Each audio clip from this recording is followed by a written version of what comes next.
this point, we've talked about how to find the zeros if we're given a polynomial function. Now we're going to talk about if we know zeros, or x-intercepts, or roots, can we write the polynomial function? So let's try this one. I'm going to change this and make this a 3, so I don't have 3 negatives. All right, I want to write the polynomial function that has a 0 at -2, -4, and 3. First of all, if it has 3 zeros, I know that the polynomial is going to be x cubed. So in order to write the polynomial, I'm going to have to turn these zeros into factors. If -2 is a 0, that means that x plus 2 is a factor. If -4 is a 0, that means x plus 4 is a factor. And if 3 is a 0, that means that x minus 3 is a factor. So I know the 3 factors, so if I just multiply this together, I can find the polynomial function. So I'm going to start multiplying this together. I get x squared plus 4x plus 2x plus 8. Now I have to multiply that times x minus 3. Before I do that, I'm going to put my like terms together.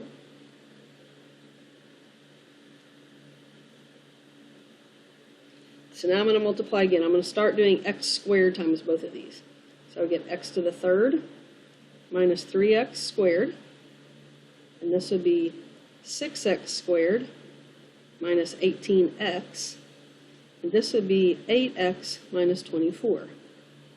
So when I put all this together, I get x cubed plus 3x squared minus 10x minus 24.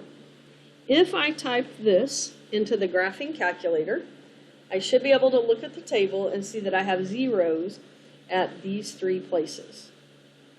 Okay, let's do another one, but this time let's say we have a 0 at 5 and a 0 at 3i. So there's been something that I've tried to stress all along, that anytime you have an imaginary, the imaginary has to come in groups of 2.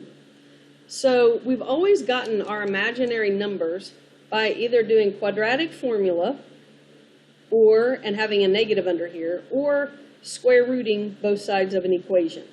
And when that happens, you always end up having a plus or minus in the problem. So anytime I have an imaginary, I'm going to have the positive imaginary and the negative imaginary that corresponds to it. So when I write my factors, I'm going to have x minus 5 for this one.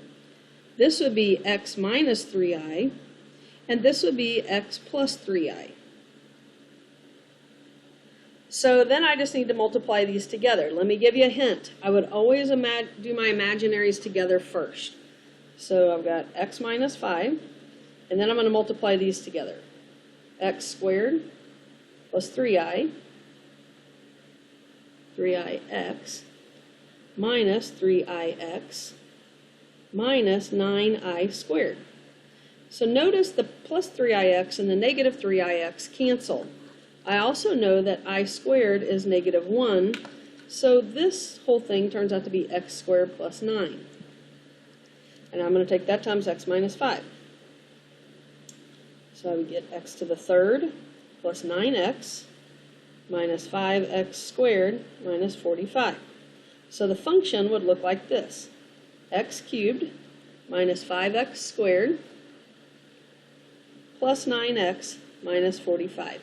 If I graphed this one, here's what I would see. I would have a 0 over here at 5, but then the other 0 would probably be some kind of imaginary here that doesn't touch. One more thing I do want to talk about real quick is, and we won't work this all the way out, but sometimes you'll see zeros given like this. Like maybe I have a 0 at 3, and a 0 at 4 with multiplicity 2. So multiplicity 2 just means that this thing happens twice. So if I had this one, I have 1, 2, 3 zeros. So the factors would be x minus 3, and then x minus 4 would happen 2 times. If it was multiplicity 5, then I would have this factor 5 times. And you might see something like that on your homework.